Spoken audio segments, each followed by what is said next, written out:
Hey guys, back with another video. Well, this one is more of a review for another documentary slash series that I watched on Netflix. And shout out to the subscriber that mentioned the agenda that Netflix has.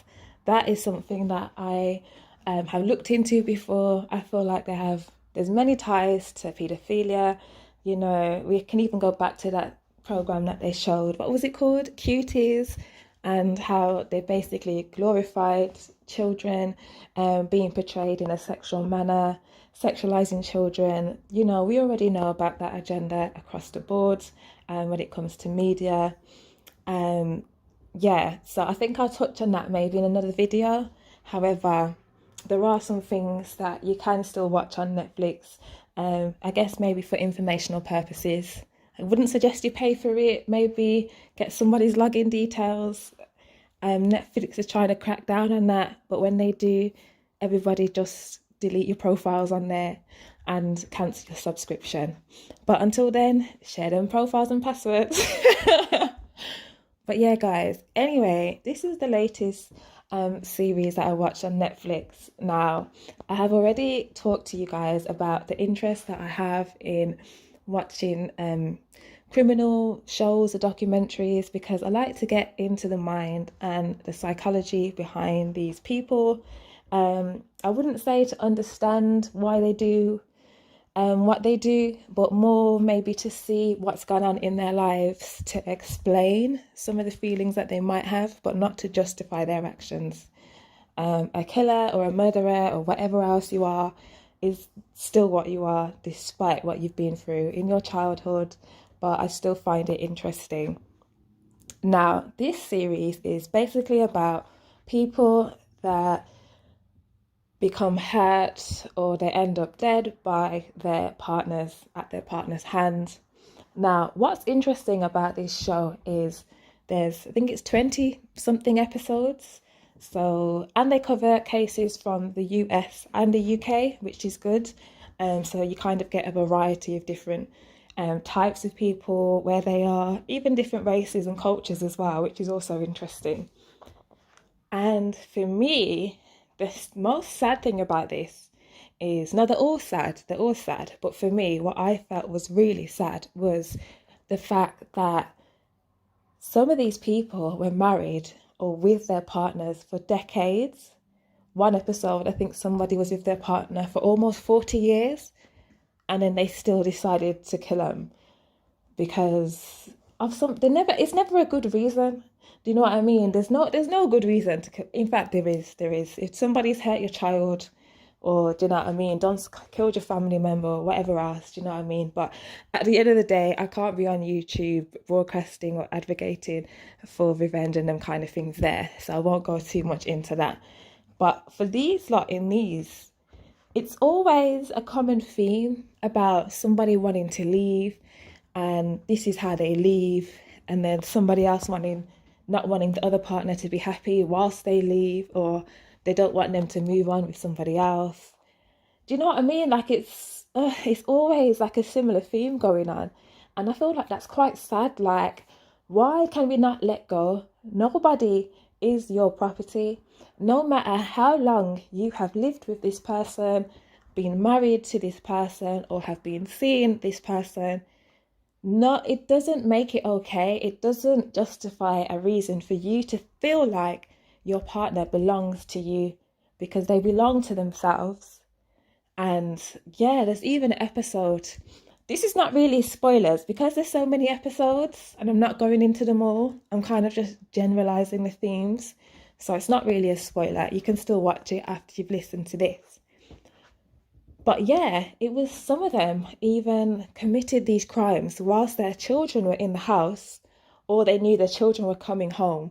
So then the children would find their deceased partner, or their parents, basically. They'd come home and find their parents deceased. And you're just thinking, okay, so you had an issue with your partner, but you're going to let your own children find them in this position and the state that you've left them in. I think that's really disturbing, honestly.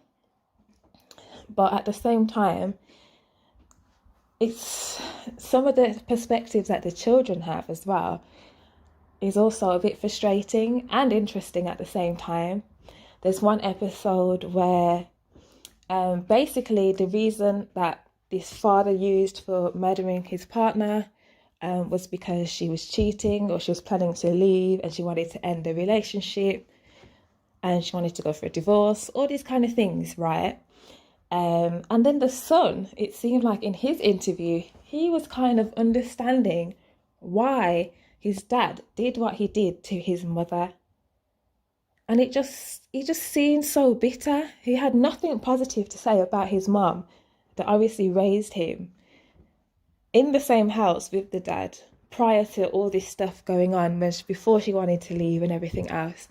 And even when she wanted to leave and she had a new relationship, they called it cheating, but they were separated. She made sure that they were separated. They lived in different parts of the house. They had an agreement and they were working on their divorce. She was vocal about this person that she met and how she's obviously not going to bring that home into the house. She's going to see this person outside. Whether that's right or wrong, I mean, that's speculation. However, the children, I think they were in their late teens and 20s. And the way the son was talking was obviously so disturbing. I couldn't believe that he was sympathising with his dad in prison for doing what he did to his mother, literally butchered her to death in the house for the siblings to find him. And even after that, this son is still saying that he understands basically why the dad did it and he still contacts the dad or writes to the dad and all these things. And I was just like, are you serious? And he was also engaged in his own relationship. So as soon as I saw that, I was just thinking, red flag. I hope his fiance watches this show so they can see and hear his opinion on, the death of his mother by his own father, because that is concerning, very alarming, because if he feels like his partner's cheating or wants to leave, it seems to me that he would think it's okay to then take her life. So if you're listening, Mrs. Soon to be Mrs. of this guy, yeah, you need to run. You need to run. You need to run. Get your lawyer, get the police, divorce him and move. Cut contact, because that is a red flag. But anyway, I'm not going to go into too much of all the episodes or tell you which one I'm talking about. You'll have to watch it yourself to find out. Now for me, I watch loads of kind of criminal documentaries, etc., etc. So I'm not going to say this one is one of the best, because it definitely isn't. I think Mindhunters is quite good if you haven't watched that already. It was on Netflix. I don't think it's on there anymore, but it might be depending on where you live. I think that one was quite interesting because it was quite realistic and they focused, like, zoned in on specific characters, but these were kind of famous criminals. So yeah, it's slightly different. Whereas this documentary focuses on kind of your everyday, regular people. So it's quite interesting, and obviously also shows both sides, the women murdering their partners and obviously the men murdering their partners. So it, I like the fact that it was quite varied and it just wasn't gender specific, and it wasn't race specific. So yeah, if you have a moment or if you have time, or you can just put it on in the background, you should, and just see what's been going on in all parts of the world.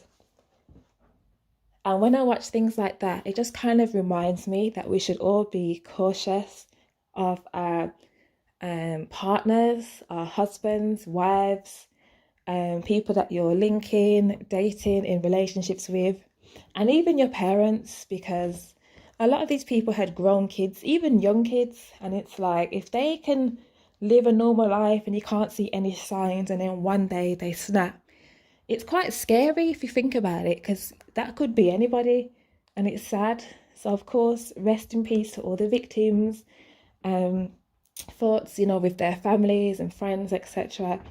But yeah, if you have an interest in these kind of shows, these type of documentaries, this is something you should watch. And if you've watched it or soon to watch it, or I've only watched a couple of episodes, let me know your thoughts.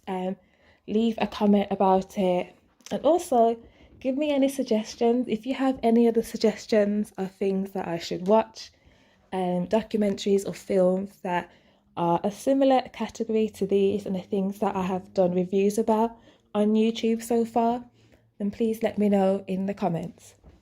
Okay guys, I'm gonna end it here. Thanks for watching and listening. Don't forget to like and subscribe. Bye guys.